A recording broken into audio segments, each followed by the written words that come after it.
painting and the photograph upside down so that I can work on this area in the middle here and off there without working across what I just painted down below. I really felt I needed to put that in to see what was going on. So I've been looking at this a little bit, and of course there's a few things that I'm going to end up needing to continue adjusting, I guess would be the best way to call it. And there's just one little thing. Sometimes you need to put something in and let it dry before you're going to be able to get back to it later. And there's a little area right in here in among these flowers where I want some green to be happening.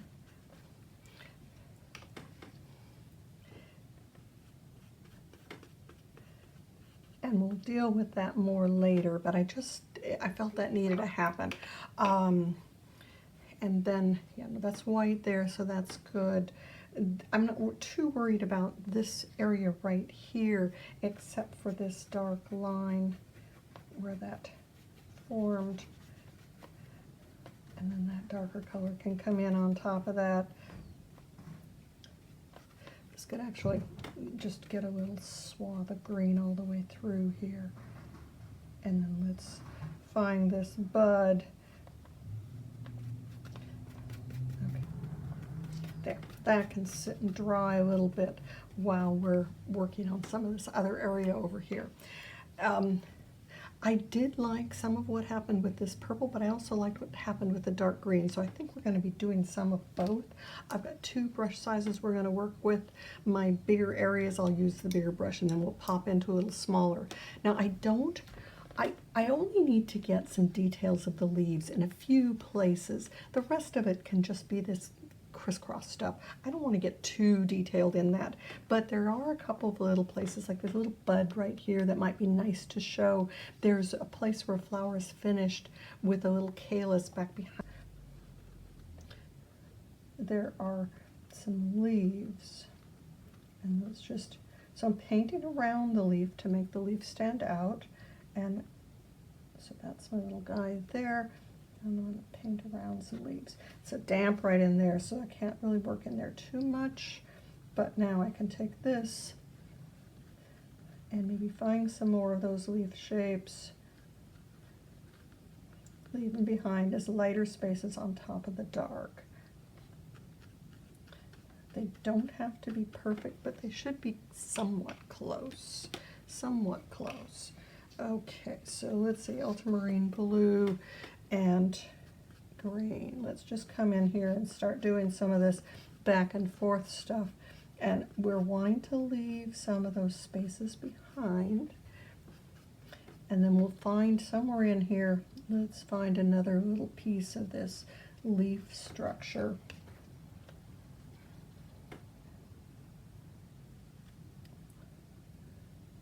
And just leave those alone. And now we need to get back in find this flower here.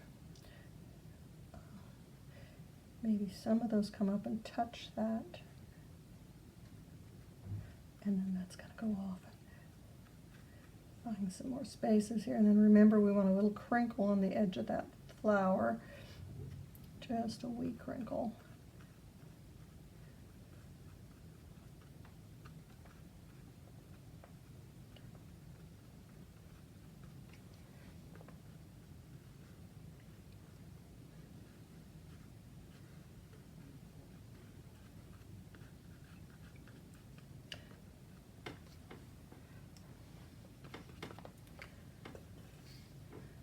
Darks, dark. So you notice I'm slowing down when I get up close to the flower so that I can get that shape as close as possible. And then if I come back in and just touch the edge of it with my brush, I can get a little unevenness to that edge to show some of that crinkle.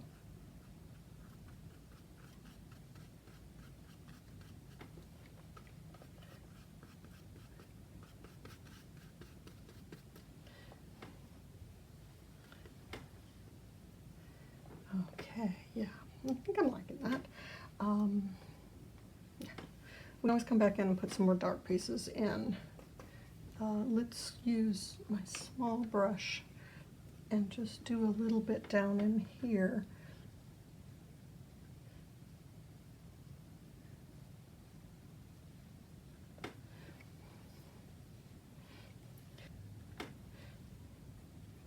These flowers feel like they're gonna want a little bit darker next to them, but not super dark.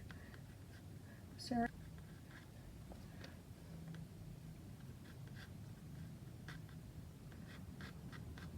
And the branches are running that direction and this direction.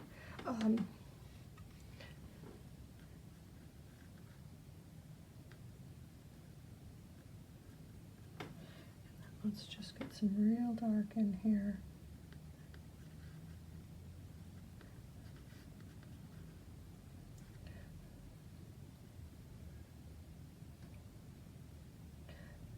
Anything I'm going to come in and paint sort of up onto the orange so that I don't have a green halo around this.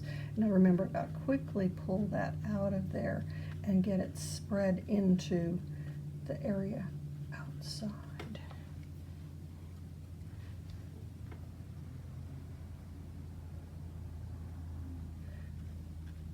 It's not quite as dark, and then it's going to go darker.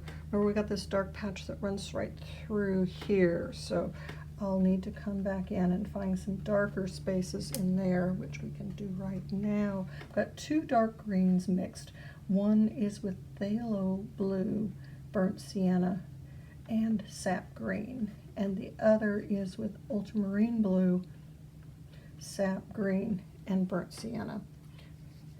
They have a little bit different shade to them, and it's nice to sort of have these greens vary on which shade you have, so that it's not just all one green. But my base underneath of all of it is the sap green.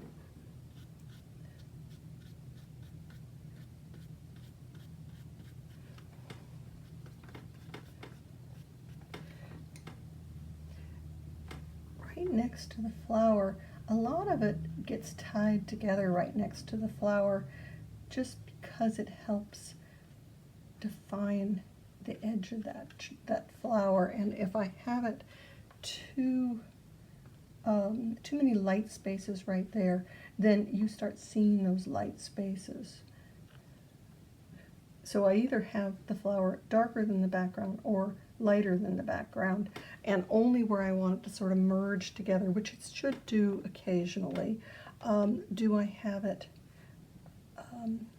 the same value as the background.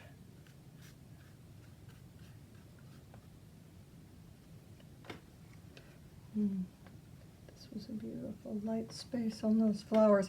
And then I'm seeing this is relatively dark in through here, so let's come in with my big brush and do some bigger, darker patches in through here to get this pattern of dark coming in through there. But I'm still leaving some light spaces behind. This is not a solid area. It's a broken area.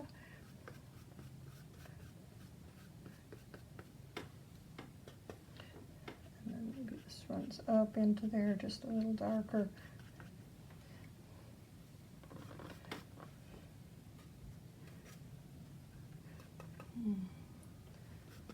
This still needs to be dark. Okay. But I'm still letting some light show through, not making it solid.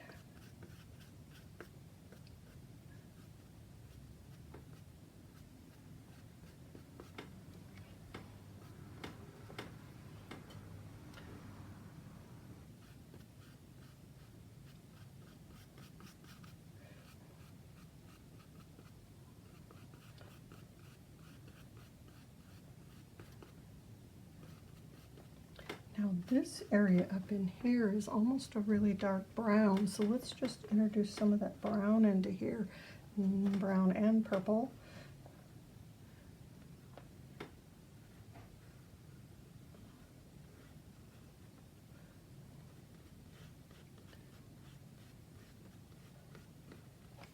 And this rock, it has some shadows running across it.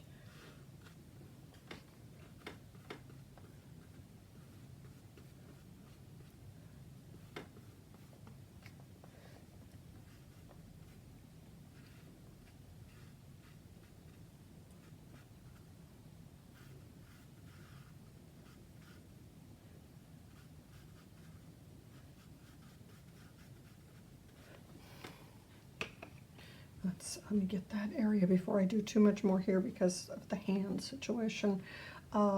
This is a little lighter up in here, but there, so I need to be sure and leave light spaces behind. So that shows.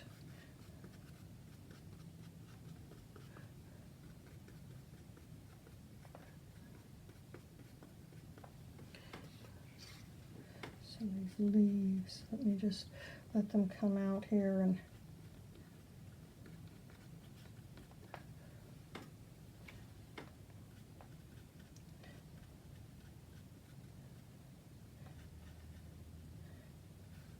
we have a stem or two that feels like it's running in here. And this is going to be quite that light.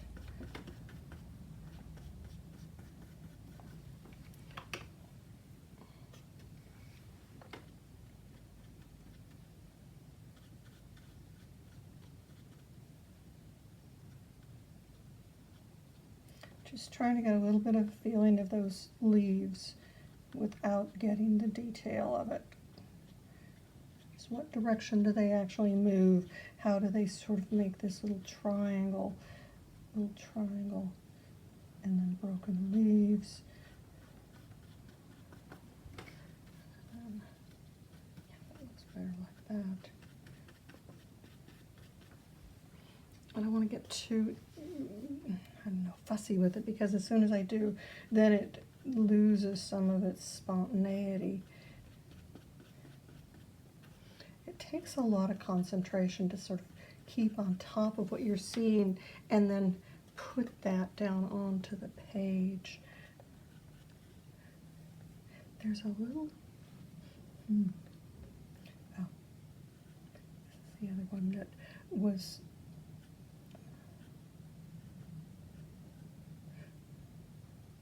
and then a stem runs off of that little guy.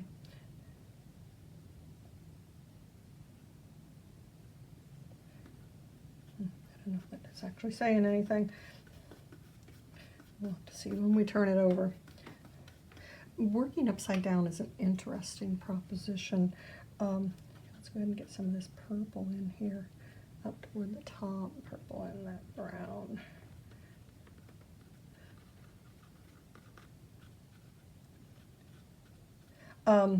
Because you start seeing the shapes rather than just saying, oh, I know that's a plant and I know what plants look like and we're okay with all of that because those are plants.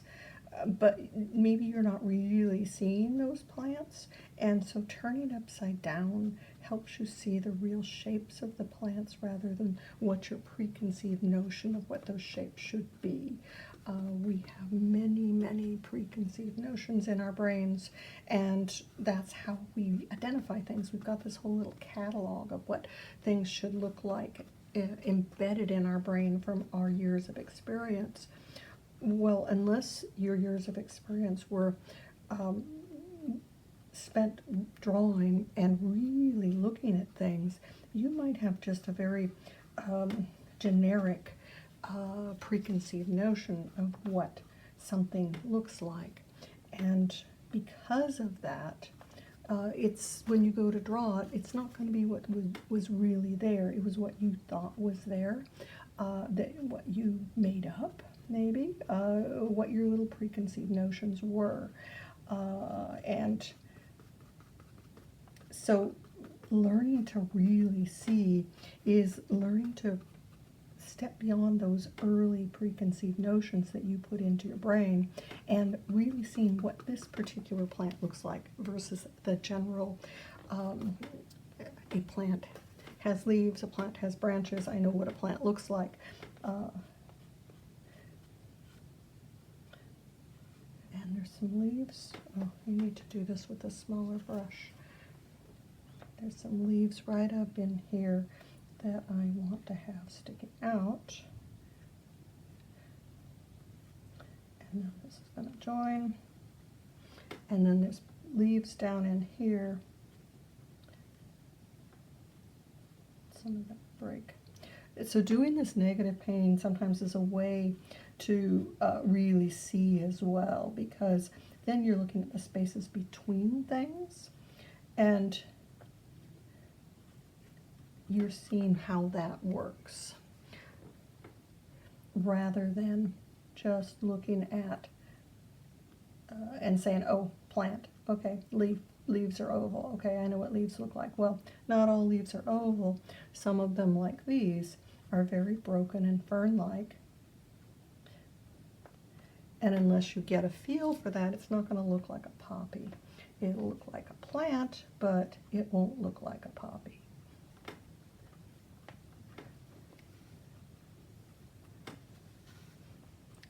And hopefully I'm managing this. Sometimes I feel like I don't have it either.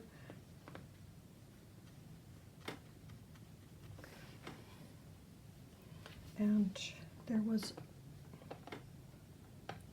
the other side of this. Okay, I need a little more water on that. It's too dry. The other side of this leaf.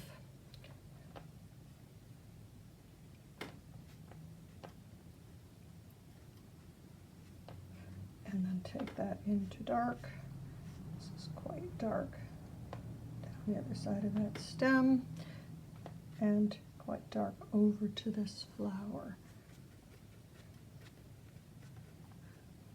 There's actually some shadows that are running across through here that we can paint in. One of these shadows runs right back behind this part of the plant. And let's just clean up what we're doing with that. Join into that. And then this shadow is going to run back in all the way into here. Oh, let's see, this bud still needs a little skinning at the top. There we go. Now I like it better. I'm going to need to be stopping here soon, but let's get the rest of this dark over here. That's that flower. We took out this flower, but there's shadows that run across through here, and find the edge of this flower here. And then it's going to run through there to the other side and come out over here. And then I put a stem in there that wasn't in that. And some of these are skinnier pieces of dark.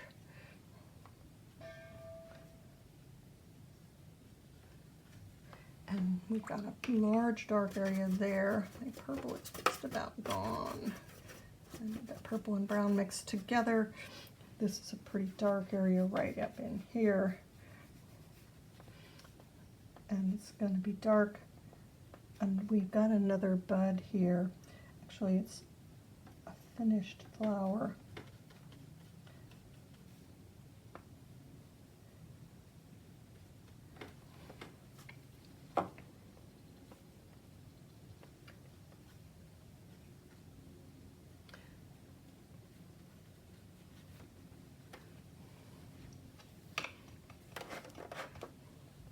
There should be a little bit more greenery right over in here.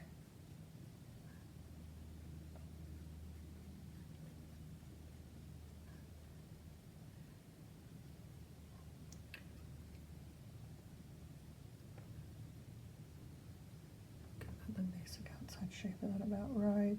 It's going to have some little cross pieces in it. That's going to have to dry.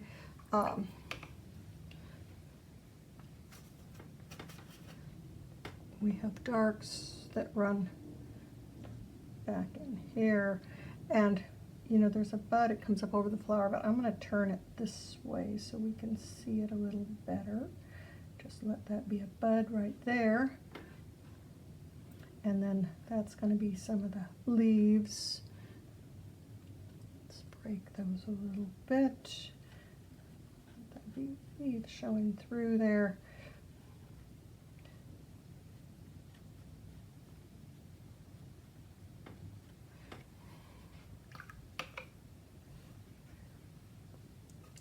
Maybe some darker leaves. Yeah, let's just put some darker leaves in on top of that.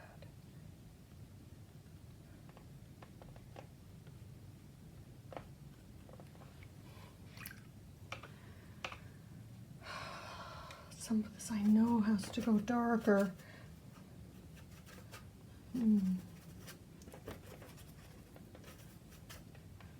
This has got to go darker in here.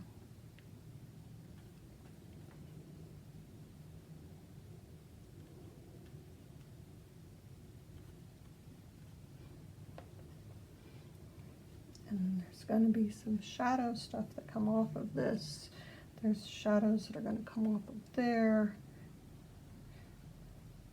We'll have to mix some more purple before we're done.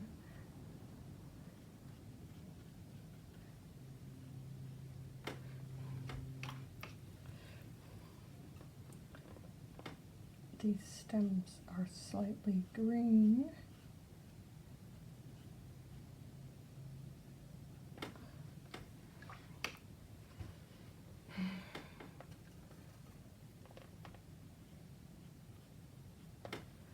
I think I once again am needing to stop here. I need to find how this dark allows some of these leaves to show here. Am I getting them or am I screwing this up? Always a question.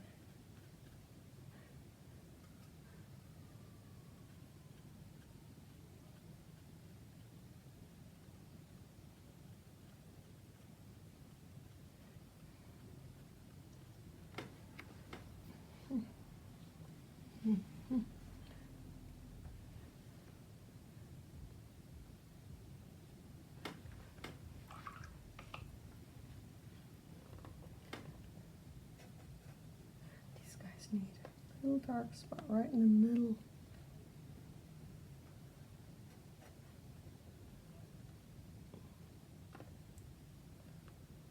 Tiny dark spot.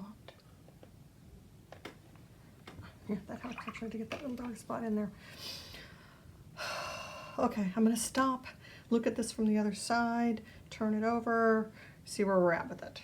Okay, so it's not totally done up here. This is still, yeah, this still needs to have dark running up into this corner.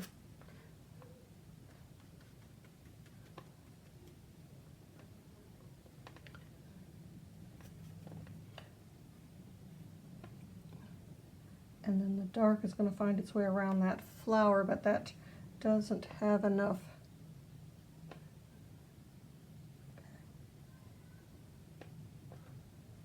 shape to it to it's too wet still. I can't come in and paint on that. This is going to go even darker, but I've got to be careful about how dark or light. Okay, let's just take that a little darker so that thing stands out more. See that stem.